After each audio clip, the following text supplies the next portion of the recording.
Hello everyone, educational classes में आप सबका स्वागत है। आज हम क्लास 9 के चैप्टर 4 की एक्सरसाइज 4.3 के क्वेश्चन नंबर 4 को सॉल्व करेंगे। इसका क्वेश्चन नंबर 4 है, एक नगर में टैक्सी का किराया निम्नलिखित है। पहले किलोमीटर का किराया 8 रुपए है, उसके बाद की दूरी के लिए प्रति किलोमीटर का किराया 5 रुपए है। यदि तय की गई दूरी x किलोमीटर हो तथा कुल किराया y रुपए हो तो इसका एक रैखिक समीकरण लिखिए और उसे आलेख में खींचिए। तो यहाँ पर हमें पहले इस क्वेश्चन को अच्छे से समझना है। इसे पहले किलोमीटर का किराया दिया है 8 रुपए और उसके बाद का किराया दिया है 5 रुपए।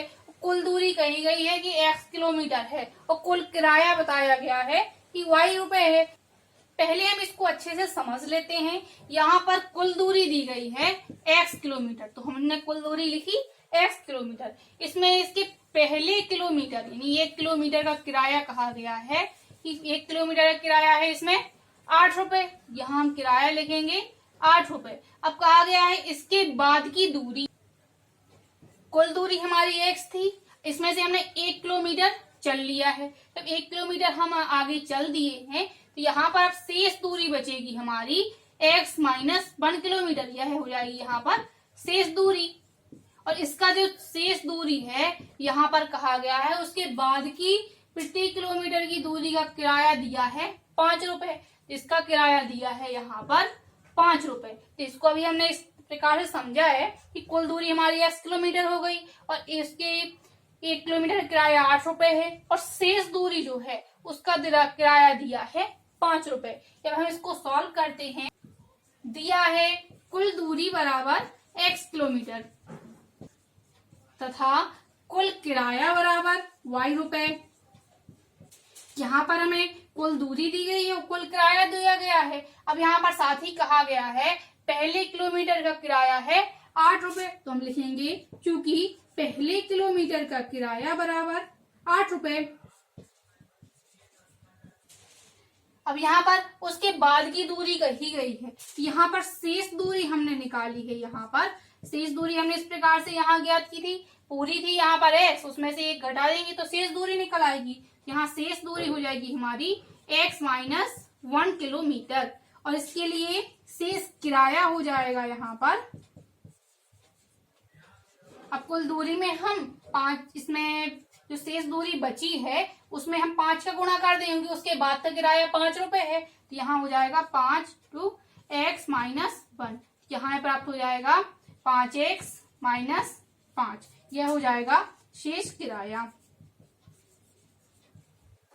हमें यहाँ पर कुल किराया ज्ञात करना है, तो कुल किराया बराबर हो जाएगा यहाँ पर 1 किलोमीटर का किराया प्लस शेष किराया। तो यहाँ हमने कुल किराया माना है y, तो यहाँ y बराबर हो जाएगा 1 किलोमीटर का किराया और 1 किलोमीटर यानी पहले किलोमीटर का किराया था यहाँ पर 8 रुपए, तो यहाँ आ जाएगा 8 प्लस शेष किराया और शेष किराया हमारा यहाँ आया है 5x माइनस 5। तो यहाँ पर हो जाएगा y बराबर 5x प्लस 8 में से जब हम 5 घटाएंगे तो यहाँ आ जाएगा 3। तो हमें यहाँ पर समीकरण ज्ञात करना था, तो हमारा समीकरण हमें प्राप्त हुआ है y बराबर 5x प्लस 3। हमारा हमें अभी समीकरण प्राप्त हुआ है। यहाँ कहा गया कि रैखिक समीकरण लिखिए। अब हमें इसको एक आलेख पर प्रदर्शित करना है। तो हमारा समीकरण आ गया है y बराबर 5x प्लस 3। अब हम इसको आलेख के रूप में प्रदर्शित करते हैं। यहाँ पर हमें समीकरण प्राप्त हुआ है y बराबर 5x प्लस 3। इसको लेते हैं हम इक्वेशन नंबर फर्स्ट और हमें इसको एक आलेख के रूप में प्रदर्शित करना है, इसलिए हमने ये ग्राफ लिया है।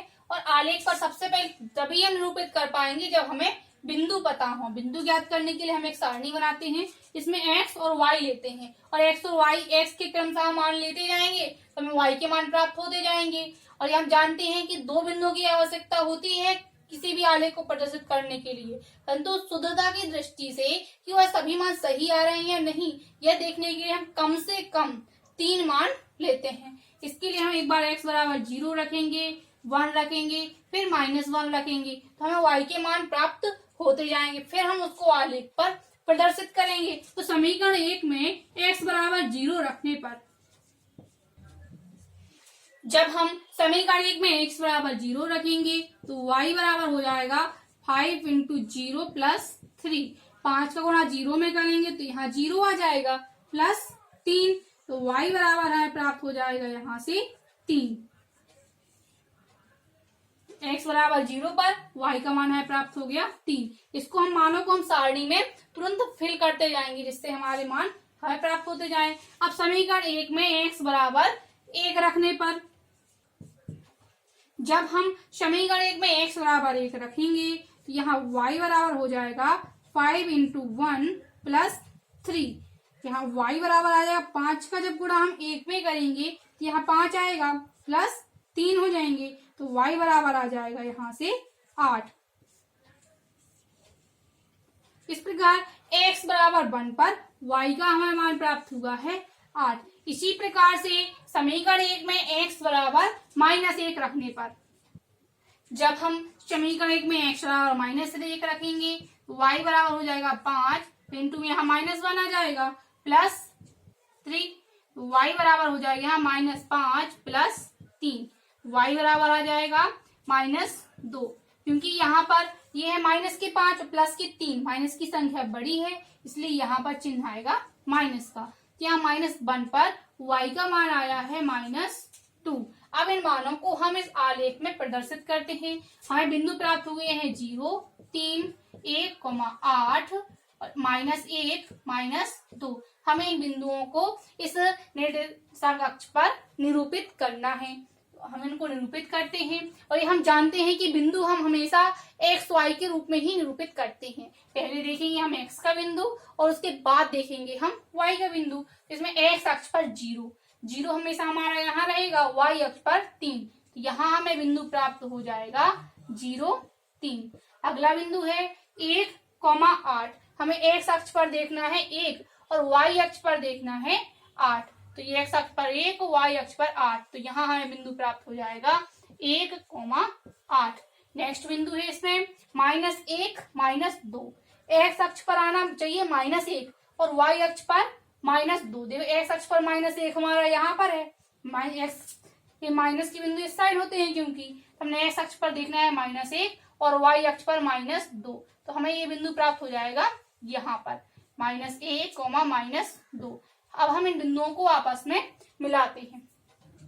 यह रेखा प्रदर्शित करेगी y बराबर 5x प्लस 3 को। हमने यहाँ पर ये समीकरण ज्ञात करना था, हमने वह समीकरण ज्ञात किया है और समीकरण ज्ञात करने पर उसे एक आलेख के रूप में निरूपित करना था, तो हमने इस प्रकार से उसे आलेख के रूप में निरूपित किया है। अगले क्वेश्चन को देखेंगे हम नेक्स्ट वीडियो में।